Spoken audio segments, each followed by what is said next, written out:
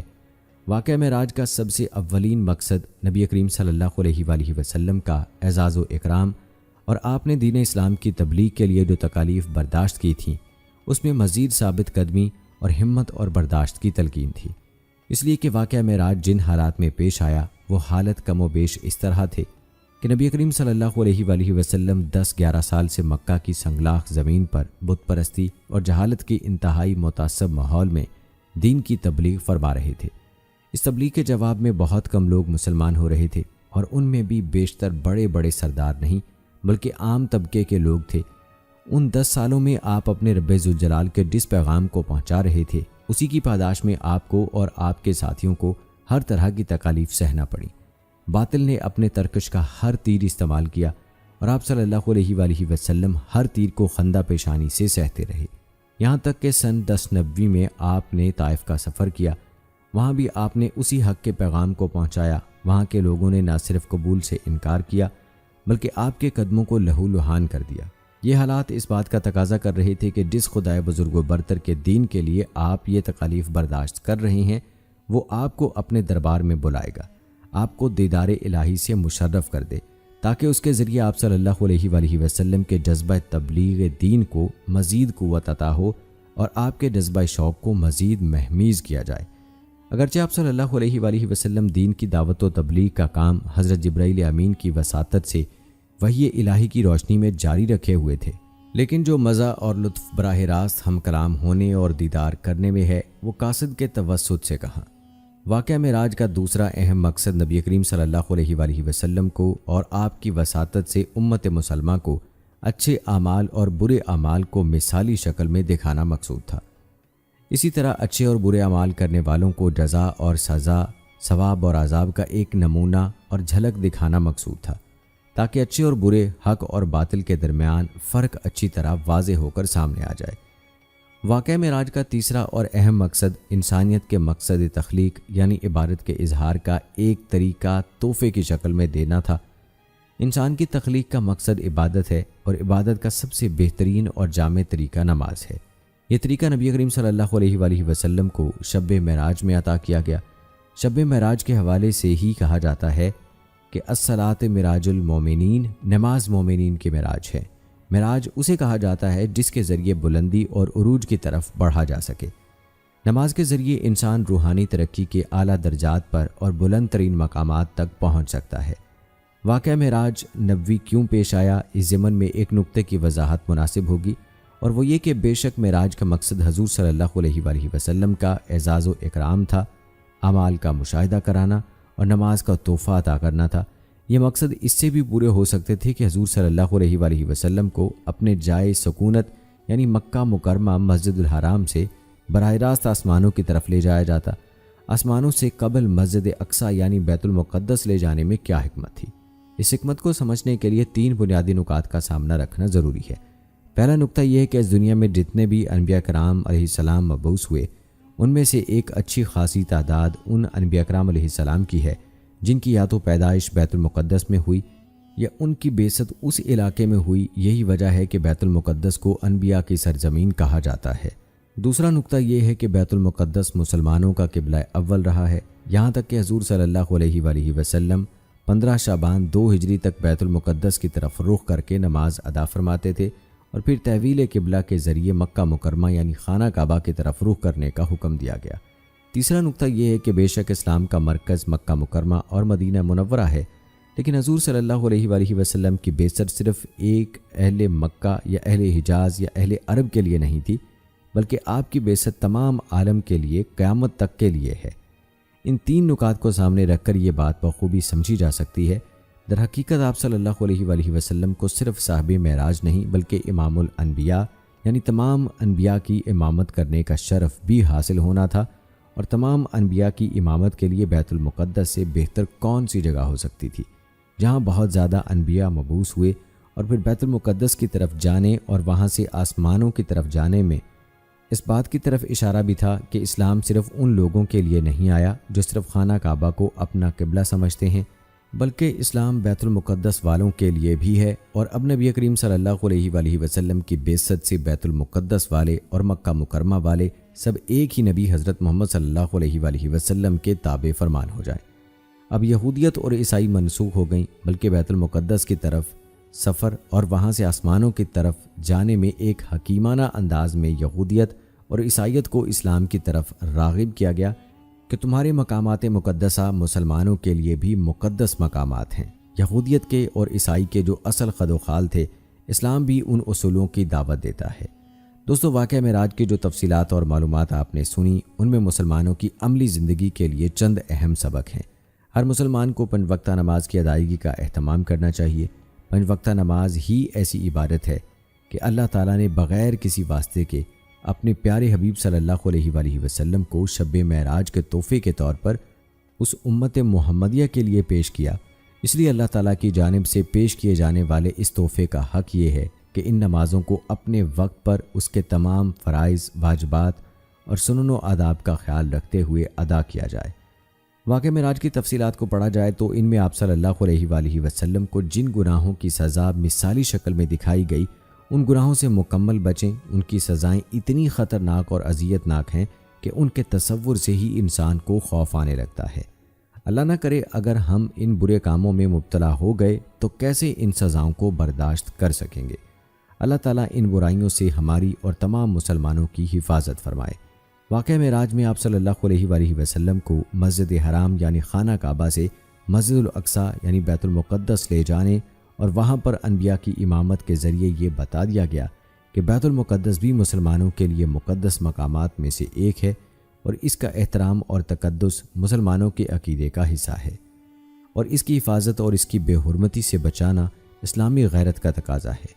مسجد اقصیٰ بیت المقدس مسلمانوں کا قبلہ اول ہے۔ حضور صلی اللہ علیہ وآلہ وسلم اور صحابہ کرام رضوان اللہ اجمعین نے پوری مکی اور مدنی زندگی کے تقریباً 1 سال 6 مہینے تک بیت المقدس کی طرف رخ کر کے نماز ادا کی تھی۔ ان تمام حقائق کی روشنی میں مسجد الاقصیٰ یعنی بیت المقدس پر یہودیوں کا قبضہ غاصبانہ اور ظالمانہ ہے، لہٰذا مسلمانوں کو اپنے قبلہ اول کو یہودیوں سے آزاد کرانے کی ہر جد و جہد میں حصہ لینا چاہیے، اور انشاءاللہ ایک وقت آئے گا کہ مسلمان اس میں کامیاب ہوں گے۔ دوستو، اللہ رب العزت کا عمومی ضابطہ نظام اور قانون یہ ہے کہ جب کسی بندے سے امتحان لیتے ہیں وہ کامیاب ہوتا ہے تو اللہ رب العزت اس امتحان کی کامیابی پر دنیا و آخرت کے انعامات سے نوازتے ہیں۔ گزشتہ انبیاء علیہ الصلوۃ والسلام سے اللہ تعالیٰ نے امتحانات لیے اور وہ تمام کے تمام کامیاب بھی ہوئے، لیکن سب سے بڑے امتحانات ہمارے نبی کریم صلی اللہ علیہ وآلہ وسلم سے لیے ہیں۔ حضور اکرم صلی اللہ علیہ وآلہ وسلم نے اعلان نبوت کے بعد مکہ مکرمہ کی 13 سالہ زندگی میں امتحانات اور قربانیوں کی انتہا کر دی۔ سب سے پہلے جو حضور صلی اللہ علیہ وآلہ وسلم نے اعلان نبوت فرمایا تو آپ صلی اللہ علیہ وآلہ وسلم کے چچا ابو لہب نے مخالفت کی۔ صرف مخالفت ہی نہیں بلکہ بددعائیہ کلمات کہے۔ اس نے کہا، العیاذ باللہ، اے محمد تیرے ہاتھ ٹوٹ جائیں، کیا تو نے اس لیے جمع کیا تھا؟ اس کا جواب اللہ رب العزت نے دیا، ابو لہب تو برباد ہو، تو نے میرے لاڈلے محمد کو یہ بددعا کیوں دی ہے؟ یہ بہت بڑا حملہ جو اس نے کیا، یعنی نبی کریم صلی اللہ علیہ وآلہ وسلم کی مخالفت۔ دیکھیے، سب سے پہلی دعوت میں حضور صلی اللہ علیہ وآلہ وسلم کا چچا مقابلے میں کھڑا ہوا تھا، اور ادھر جب نبی کریم صلی اللہ علیہ وآلہ وسلم مکہ مکرمہ کی گلیوں میں جاتے ہیں تو آپ صلی اللہ علیہ وآلہ وسلم کی چچی ام جمیل آپ صلی اللہ علیہ وآلہ وسلم کے راستے میں کانٹے بچھاتی ہیں۔ حضور صلی اللہ علیہ وآلہ وسلم دین کی دعوت کے لیے نکلتے ہیں تو نبی کریم صلی اللہ علیہ وآلہ وسلم کا سگا چچا ابو جہل آپ صلی اللہ علیہ وآلہ وسلم کی مخالفت کرتا ہے۔ آدمی غیروں سے لڑائی لڑ لیتا ہے لیکن اپنوں سے لڑائی نہیں لڑتا۔ ہمارے ہاں عموماً ایک جملہ لوگ اپنی زبان سے کہہ دیتے ہیں کہ تیری جگہ کوئی اور ہوتا تو میں دیکھتا بات کیسے کرتا ہے، مجھے تیری عمر رشتے کا حیا ہے۔ آپ صلی اللہ علیہ وآلہ وسلم عام آدمی کے خلاف ہاتھ اور زبان استعمال نہیں کرتے تھے، اور جب مد مقابل چچا اور چچی ہو پھر آپ خود اندازہ فرمائیں حضور صلی اللہ علیہ وآلہ وسلم کے دل پر کیا گزرتی ہوگی کہ اپنے گھر کے لوگ مخالفت کر رہے ہیں۔ پھر حضور صلی اللہ علیہ وآلہ وسلم پر وہ دور بھی آیا کہ حضور صلی اللہ علیہ وآلہ وسلم کے سگے چچا ابو لہب نے نبوت کی دونوں بیٹیوں رقیہ اور ام کلثوم رضی اللہ تعالی عنہا کو عتبہ اور عتیبہ سے طلاق دلوائی ہے۔ کتنا بڑا امتحان ہوگا۔ پھر حضور صلی اللہ علیہ وآلہ وسلم کو 3 سال کے لیے شیب ابی طالب کی اس گھاٹی میں بند کیا جہاں نہ کسی کا آنا اور نہ ان کا باہر جانا، کھانا پینا بھی ختم، تعلقات بھی ختم، سوشل بائیکاٹ۔ ہاشم اور مکہ والوں نے یہ معمولی بات نہیں، 1-2 دن خاندان بائیکاٹ کرے تو دماغ ٹھکانے آ جاتا ہے۔ نبوت کے 3 سال تک بائیکاٹ میں گزرے۔ آج بھی مکہ مکرمہ جائیں اور وہاں کی گرمی کو دیکھیں تو انسان کو اندازہ ہوتا ہے کہ کن مشکلات میں حضور صلی اللہ علیہ وآلہ وسلم نے وہاں 3 سال کاٹے ہوں گے۔ پھر اس کے بعد حضور صلی اللہ علیہ وآلہ وسلم کی نہایت غمخوار بیوی، امت کی ماں، ام المومنین حضرت خدیجہ رضی اللہ تعالی عنہا کا دنیا سے چلے جانا، یہ نبوت کے لیے چھوٹا سانحہ نہیں، اس لیے کہ حضرت خدیجہ رضی اللہ تعالی عنہا ایک طرف اور پوری امت کے دکھ ایک طرف۔ حضرت خدیجہ رضی اللہ تعالی عنہا نے حضور اکرم صلی اللہ علیہ وآلہ وسلم کا بے حد ساتھ دیا ہے، بے حد تعاون کیا ہے، اپنی ساری دولت نبوت پر نثار کر دی، اپنی گود ہمیشہ نبوت کی راحت کے لیے پیش کی ہے۔ تو اس عورت نے حضور صلی اللہ علیہ وآلہ وسلم کا اس قدر ساتھ دیا ہے کہ دنیا بھر کے غموں کو اپنے سینے میں سمیٹ لیا ہے۔ اس پر میں عموماً ایک بات کہتا ہوں، اگر پوری دنیا انسان کو دکھ دے اور گھر والے اس کو سکھ دیں تو بندے کو دنیا کے دکھ محسوس نہیں ہوتے، اور اگر پوری دنیا انسان کو سکھ دے اور گھر والے دکھ دیں تو دنیا کے سکھ آدمی کو سکھ محسوس نہیں ہوتے۔ پوری دنیا کے دکھ ایک طرف اور گھر کا سکھ ایک طرف، پوری دنیا کے سکھ ایک طرف اور گھر کا دکھ ایک طرف۔ دنیا میں کسی بندے نے تحریکی کام کرنا ہو تو اسے سب سے بڑا جو سہارا چاہیے وہ اس کی بیوی اور اس کے گھر والے ہوتے ہیں۔ دوستو، جیسے کہ پہلے بتایا کہ آپ صلی اللہ علیہ وآلہ وسلم حضرت ام ہانی کے گھر سو رہے تھے، جبرائیل امین علیہ السلام فرشتوں کے ساتھ آئے، دروازے سے آنے کی بجائے چھت پھاڑ کر اندر آئے، آپ کو اٹھایا اور حتیم کعبہ لے گئے، وہاں سے زمزم کے کنویں پر تشریف لے گئے، وہاں کلب اطہر کو نکالا اور اس کو زمزم کے پانی سے دھویا اور ایمان و حکمت سے اس کو بھر دیا۔ حضور صلی اللہ علیہ وآلہ وسلم کے دونوں شانوں کے درمیان مہر نبوت لگا دی گئی۔ پھر براق پر سوار کرا کے حضور صلی اللہ علیہ وآلہ وسلم کا سفر شروع ہوا۔ مدینہ منورہ پہلا سٹاپ تھا اور طور سینہ دوسرا سٹاپ، بیت اللحم تیسرا سٹاپ، بیت المقدس چوتھا سٹاپ۔ یہاں سے نبی کریم صلی اللہ علیہ وآلہ وسلم آسمان پر تشریف لے گئے۔ آسمان اول، دوم، سوم، چہارم، پنجم، ششم اور ہفتم 7 آسمان تک پہنچے اور پھر وہاں سے آپ سدرۃ المنتہا تک گئے ہیں، سریر الاقلام تک، پھر عرش معلیٰ تک، وہاں سے واپس تشریف لائے ہیں۔ یہاں میں نے 1-2 باتیں عرض کرنی ہیں جو ہمارے احکامات کے متعلق ہیں۔ ایک بات یہ سمجھیں کہ حضور صلی اللہ علیہ وآلہ وسلم جب معراج کے سفر پر جا رہے تھے تو راستے میں 3 اہم واقعات حضور صلی اللہ علیہ وآلہ وسلم کے ساتھ پیش آئے۔ ان میں ایک واقعہ حضور صلی اللہ علیہ وسلم کے ساتھ یہ پیش آیا کہ آپ نے ایک ایسی قوم کو دیکھا جو تخم ریزی کرتے ہیں، فصل کاٹتے ہیں اور بیچتے ہیں۔ ادھر انہوں نے فصل کی بوائی کی، ادھر وہ بڑی ہو گئی، انہوں نے فصل کو کاٹ لیا، فصل کو کاٹا، پھر اتنی بڑی ہو گئی۔ جبرائیل امین سے پوچھا گیا یہ کون لوگ ہیں؟ جبرائیل علیہ السلام نے فرمایا، اے اللہ کے رسول، یہ وہ لوگ ہیں جو اللہ کے راستے میں خرچ کرتے ہیں، اللہ اور اس کے بدلے انہیں یہ نعمت عطا فرمائی ہے۔ پھر حضور اکرم صلی اللہ علیہ وآلہ وسلم ایک ایسی قوم پر گزرے کہ جن کے سر پتھروں کے ساتھ کچلے جا رہے ہیں، سر پر پتھر مار سر زخمی ہو گیا، پھر سر ٹھیک ہو گیا، پھر مارا پھر زخمی ہو گیا، پھر پتھر لینے گئے، سر پھر ٹھیک ہو گیا، بار بار سر پتھر سے کچلا جا رہا ہے۔ نبی اکرم صلی اللہ علیہ وآلہ وسلم نے پوچھا یہ کون لوگ ہیں؟ جبرائیل علیہ السلام نے عرض کیا، اللہ کے پیغمبر، یہ وہ لوگ ہیں جو فرض میں کاہلی اور سستی سے کام لیتے ہیں۔ تو جو فرض نماز میں سستی کرتا ہے، قیامت کے دن ان کے سر کو پتھروں سے کچلا جائے گا۔ جو اتنی بڑی سزا برداشت کر سکتا ہے وہ تو بے شک نماز میں کوتاہی کرے، اور جو میری ماں، بہن اور بیٹی برداشت نہیں کر سکتی وہ ہرگز نماز میں سستی نہ کرے۔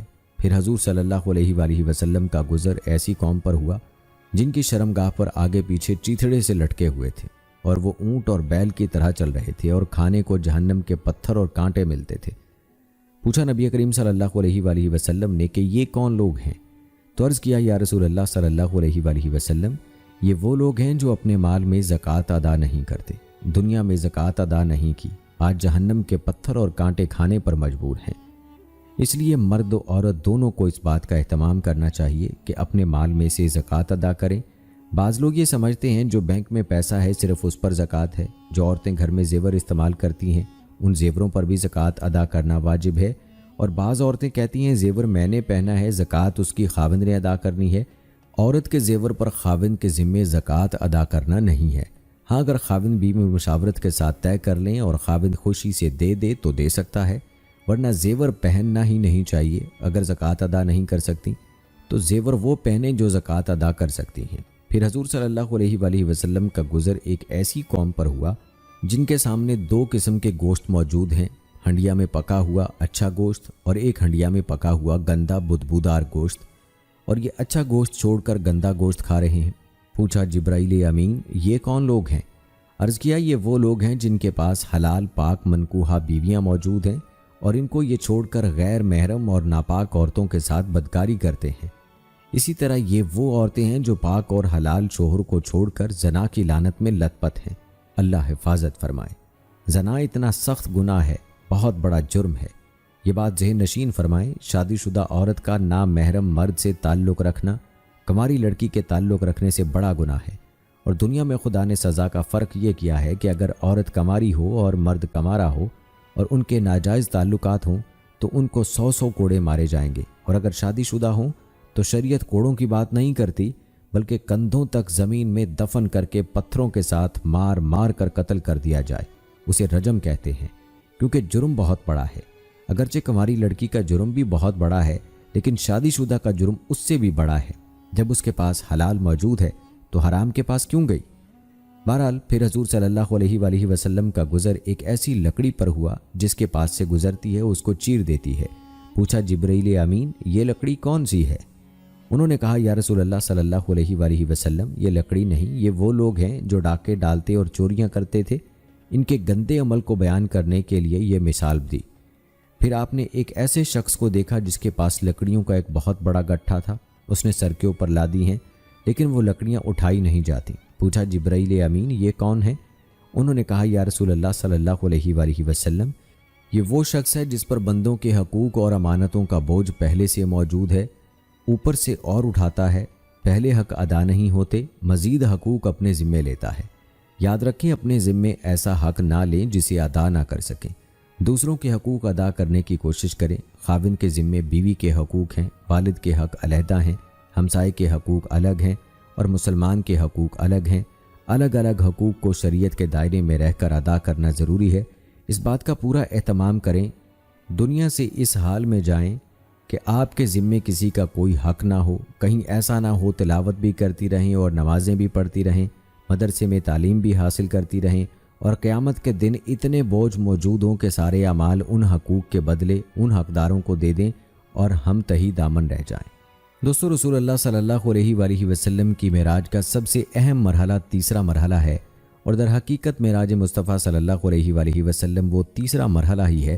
یہ سدرۃ المنتہا سے لے کر وصال ربوبیت کا مرحلہ ہے۔ اس مرحلے کو اپنی حیثیت اور علم کے مطابق بیان کرنے سے پہلے ایک اہم نقطہ پیش ہے کہ اللہ کریم نے رسول اللہ صلی اللہ علیہ وآلہ وسلم کے بارے میں فرمایا ہم نے آپ کو تمام جہانوں کے لیے رحمت بنا کر بھیجا۔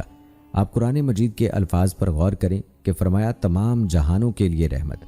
لہٰذا رسول اللہ صلی اللہ علیہ وآلہ وسلم اس جہان دنیا کے لیے، آسمانوں کے لیے اور جہاں جہاں جہاں آباد ہے، چاہے وہ یہ زمین ہو یا کوئی اور سیارہ، ہماری کہکشاں یا ہمارا سولر سسٹم ہو، یا کائنات میں کہیں دور لاکھوں نوری سال کی دوری پر موجود کسی اور کہکشاں میں کوئی اور سولر سسٹم، سدرۃ المنتہا ہو یا جنت الفردوس کے محلات، جہاں کہیں بھی کوئی جہان ہے وہاں رسول اللہ صلی اللہ علیہ وآلہ وسلم کی رسالت اور رحمت موجود۔ گویا تمام مخلوق اور تمام جہان رسول اللہ صلی اللہ علیہ وآلہ وسلم کی رحمت کے تحت ہیں۔ لہٰذا جو جگہ، شے، مکان اور جہاں خود رحمت نبی صلی اللہ علیہ وآلہ وسلم کے تحت ہو، وہاں اس نبی صلی اللہ علیہ وآلہ وسلم کی معراج کا کمال کیسے ممکن ہے؟ معراج کا کمال ہی تب ہوگا جب نبی کریم صلی اللہ علیہ وآلہ وسلم اپنی حدود رسالت اور رحمت سے نکل کر خاص وصال ربوبیت کے انوار و تجلیات میں جائے گا۔ اللہ کریم نے سورہ نجم میں ارشاد فرمایا کہ اور تمہارے صاحب حضور نبی مکرم صلی اللہ علیہ وآلہ وسلم اپنے سفر معراج میں بھٹکے نہ بہکے۔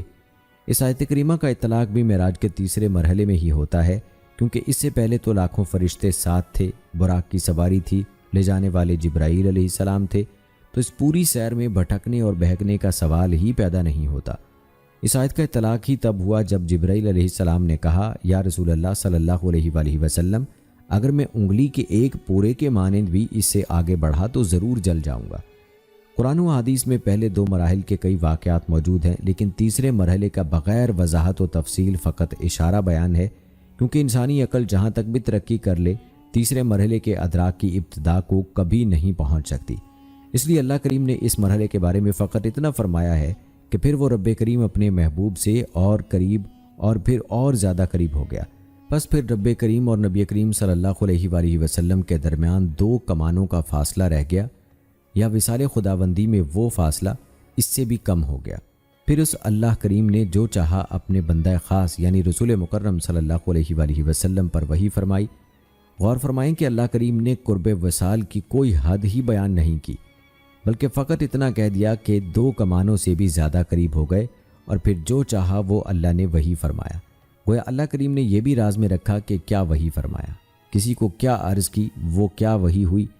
ایک وحی تو قرآن ہے جو ہمارے سامنے ہے، اور ایک وحی واقعہ معراج کی بھی ہے جو اللہ اور رسول کا آپس کا راز ہے۔ رسول اللہ صلی اللہ علیہ وآلہ وسلم نے ارشاد فرمایا کہ جس رات مجھے معراج کرایا گیا، میرا گزر ایسے لوگوں پر ہوا جن کے ناخن تانبے کے تھے اور وہ اپنے چہروں اور سینوں کو چیل رہے تھے۔ میں نے جبرائیل علیہ السلام سے دریافت کیا کہ یہ کون لوگ ہیں؟ انہوں نے جواب دیا کہ یہ وہ لوگ ہیں جو لوگوں کے گوشت کھاتے ہیں، یعنی ان کی غیبت کرتے ہیں اور ان کی بے آبروئی کرنے میں لگے رہتے ہیں۔ آپ صلی اللہ علیہ وآلہ وسلم نے فرمایا کہ میرا گزر ایسے لوگوں پر بھی ہوا جن کے پیٹ اتنے بڑے بڑے تھے جیسے انسانوں کے رہنے کے گھر ہوتے ہیں۔ ان میں سانپ تھے جو باہر سے ان کے پیٹوں میں نظر آ رہے تھے۔ میں نے کہا اے جبرائیل یہ کون لوگ ہیں؟ انہوں نے کہا یہ سود کھانے والے ہیں۔ آپ صلی اللہ علیہ وآلہ وسلم کا گزر ایسے لوگوں کے پاس سے بھی ہوا جن کے سر پتھروں سے کچلے جا رہے تھے، کچل جانے کے بعد پھر ویسے ہی ہو جاتے تھے جیسے پہلے تھے۔ اسی طرح یہ سلسلہ جاری تھا، ختم نہیں ہو رہا تھا۔ آپ نے پوچھا یہ کون لوگ ہیں؟ جبرائیل علیہ السلام نے کہا کہ یہ لوگ فرض نمازوں میں سستی کرنے والے ہیں۔ آپ صلی اللہ علیہ وآلہ وسلم کا گزر ایسے لوگوں کے پاس سے بھی ہوا جن کی شرمگاہوں پر آگے پیچھے سے چیتڑے لگے ہوئے تھے اور اونٹ و بیل کی طرح چرتے اور کانٹے دار خبیث درخت اور جہنم کے پتھر کھا رہے ہیں۔ آپ صلی اللہ علیہ وآلہ وسلم نے پوچھا یہ کون لوگ ہیں؟ جبرائیل علیہ السلام نے کہا یہ وہ لوگ ہیں جو اپنے مالوں کی زکوٰۃ ادا نہیں کرتے۔ آپ صلی اللہ علیہ وآلہ وسلم کا گزر ایسے لوگوں کے پاس سے بھی ہوا جن کے سامنے ایک ہانڈی میں پکا ہوا گوشت ہے اور ایک ہانڈی میں کچا اور سڑا ہوا گوشت رکھا ہے۔ یہ لوگ سڑا ہوا گوشت کھا رہے ہیں اور پکا ہوا گوشت نہیں کھا رہے۔ آپ صلی اللہ علیہ وآلہ وسلم نے دریافت کیا یہ کون لوگ ہیں؟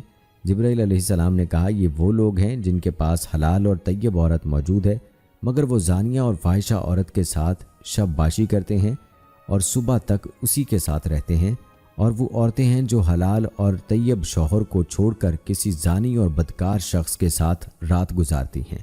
آپ صلی اللہ علیہ وآلہ وسلم کا گزر ایسی قوم پر ہوا جن کی زبانیں اور باچھیں لوہے کی کینچیوں سے کاٹی جا رہی تھیں۔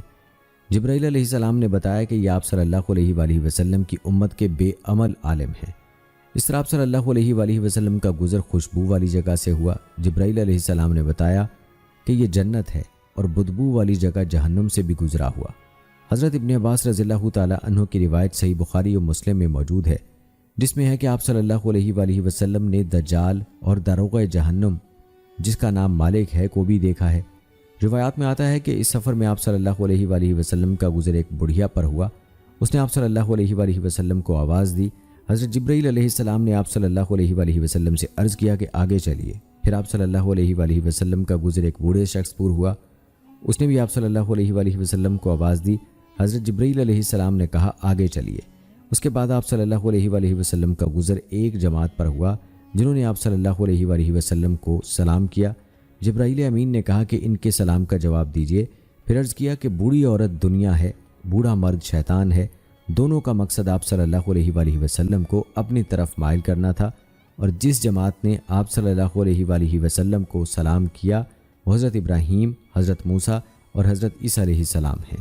دوستو، حضور صلی اللہ علیہ وآلہ وسلم رات کے مختصر وقت میں تاریخ انسانی کا سب سے طویل سفر طے کر کے، جس میں مکہ مکرمہ سے بیت المقدس جانا، انبیاء کرام و ملائکہ کی امامت، پھر وہاں سے آسمانوں تک تشریف لے جانا، انبیاء کرام سے ملاقات اور سدرۃ المنتہا، صریف الاقلام، قاب قوسین تک رسائی، جنت و دوزخ کا مشاہدہ کر کے واپس تشریف لائے۔ صبح اٹھ کر آپ صلی اللہ علیہ وآلہ وسلم نے اپنے رات والے واقعے کو بیان کیا تو قریشی جھٹلانے لگے۔ قریش مکہ حضور اکرم صلی اللہ علیہ وآلہ وسلم سے بیت المقدس کے احوال دریافت کرنے لگے تو اللہ تبارک و تعالیٰ نے بیت المقدس کو حضور اکرم صلی اللہ علیہ وآلہ وسلم کے سامنے ظاہر فرما دیا۔ آپ صلی اللہ علیہ وآلہ وسلم حتیم کعبہ میں تشریف فرما تھے۔ قریشی لوگ سوال کرتے، آپ صلی اللہ علیہ وآلہ وسلم ان کے سوالوں کا جواب دیتے گئے۔ دوستو، اگرچہ واقعہ معراج کے ادنیٰ ادراک کو بھی جدید سے جدید سائنس نہیں پہنچ سکتی، کیونکہ واقعہ معراج فقط قدرت رب تعالیٰ اور رسول اللہ صلی اللہ علیہ وآلہ وسلم کا معجزہ ہے، لیکن جدید سائنس کی روشنی میں ہم کسی حد تک اس واقعے کو سمجھنے کی کوشش کر سکتے ہیں۔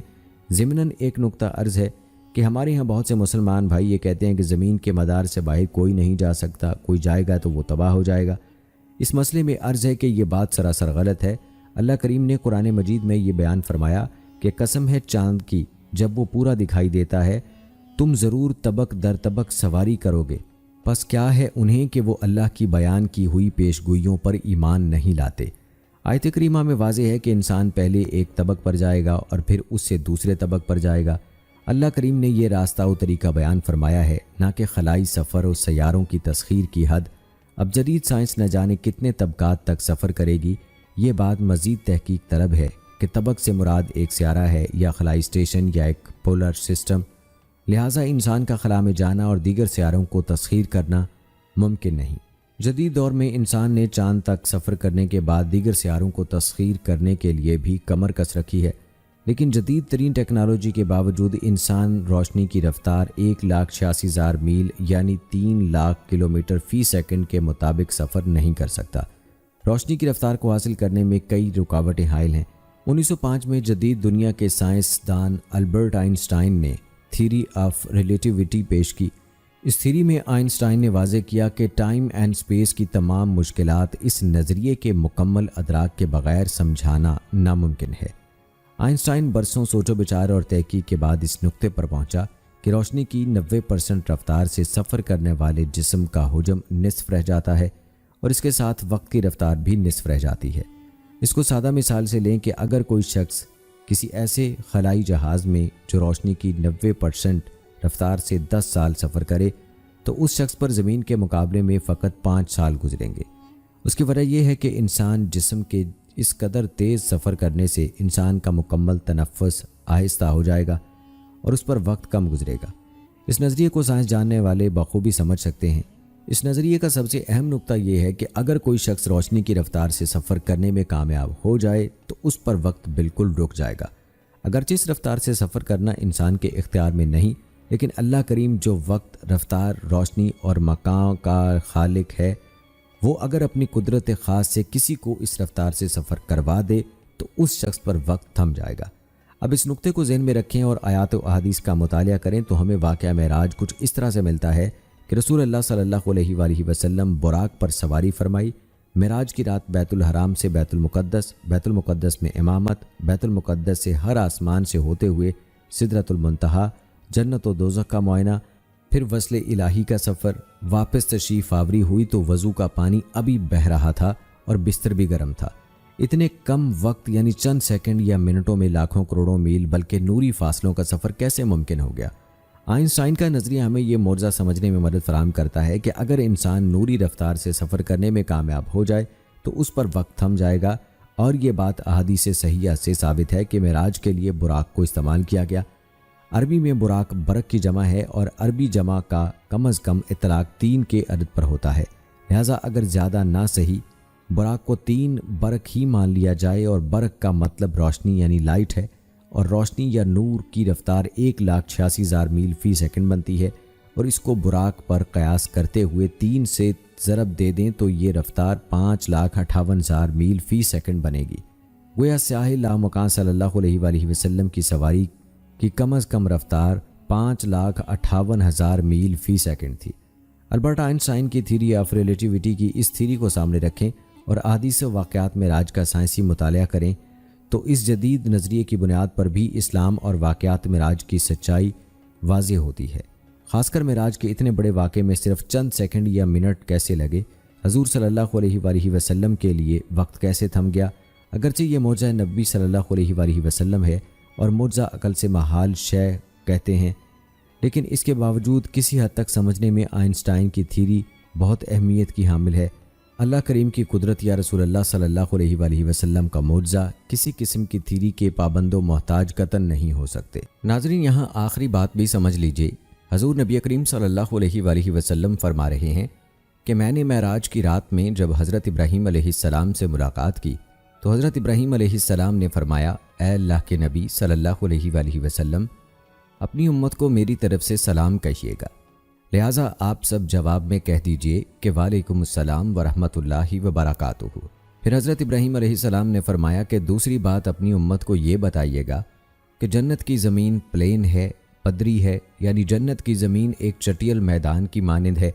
جنت کی زمین میں اگر آپ کی امت درخت لگانا چاہتی ہے، یعنی جنت کی زمین میں آپ کی امت گھر بنانا چاہتی ہے، محل بنانا چاہتی ہے، تو جنت میں درخت لگانے کا طریقہ یہ ہے کہ آپ کی امت کہے سبحان اللہ، الحمدللہ، اللہ اکبر، لا الہ الا اللہ۔ جب آپ کی امت یہ لفظ پڑھتی جائے گی تو ان کے نام کا جنت میں درخت لگتا جائے گا، اور کل وہ قیامت کے دن جب جنت میں جائیں گے تو ان درختوں کے میوے کھائیں گے۔ یہ ترمذی شریف کی روایت ہے۔ لہٰذا جو بندہ بھی لا الہ الا اللہ کو پڑھتا ہے تو اس کے بارے میں حضور نبی اکرم صلی اللہ علیہ وآلہ وسلم نے فرمایا، اے لوگو، جو لا الہ الا اللہ زیادہ پڑھتا ہے تو اللہ رب العالمین اس بندے سے 99 بیماریاں دور فرما دیتے ہیں، اور سب سے کم درجے کی بیماری اس کے پڑھنے سے جو انسان سے دور کی جاتی ہے وہ غم اور فکر ہے۔ اور ناظرین، آج انسانوں کو جو سب سے بڑی بیماری لگی ہے وہ فکر اور غم اور ٹینشن ہے، تو اس کلمے کے پڑھنے سے اللہ پاک اس بندے سے غم اور فکر ہمیشہ کے لیے دور کر دیتے ہیں۔ یہ سب سیدنا ابراہیم علیہ السلام نے بتایا ہے، اور اس کی مزید فضیلت کو بتا رہے ہیں ہمارے آخری نبی حضرت محمد صلی اللہ علیہ وآلہ وسلم، تو اب اس میں شک کی کوئی بات نہیں ہے۔ دوستو، صرف کمی ہے تو ہماری جو ہم پڑھ نہیں رہے۔ اس کلمے لا الہ الا اللہ، اس کو ہم پڑھنا شروع کریں گے تو جنت میں درخت لگتے جائیں گے۔ اس کو پڑھنا شروع کریں گے تو نیکیاں بڑھتی جائیں گی اور گناہ معاف ہوتے جائیں گے۔ اس کو پڑھنا شروع کریں گے تو ٹینشن دور ہوگی اور غم ختم ہوں گے۔ اور سچی بات ہے، لوگوں کے غم اور فکریں اس کلمے سے دور ہوتی ہیں جو زیادہ پڑھتے ہیں۔ جو نہیں پڑھتے یا ایک دو بار پڑھ لیتے ہیں اور پھر کہتے ہیں کوئی اور وظیفہ بتا دیں، تو وہ بیچارے اس کے اثر اور اس کی برکت سے محروم رہ جاتے ہیں۔ بس میں آپ سے یہ گزارش کروں گا کہ پچھلی زندگی پر توبہ کیجئے اور فضول باتوں سے ہٹ جائیے، اور جتنا ہو سکے لا الہ الا اللہ پڑھیں، آپ کو اللہ کامیابیوں کے رنگ لگا دیں گے۔ ناظرین کرام، یہ تھا واقعہ معراج۔ امید ہے کہ ہماری آج کی یہ ویڈیو آپ کو پسند آئی ہوگی۔ آج کی اس ویڈیو کے متعلق اپنی رائے کا اظہار کمنٹ باکس میں لازمی کیجیے گا۔ مجھے اگلی ویڈیو تک اجازت دیں۔ فی امان اللہ۔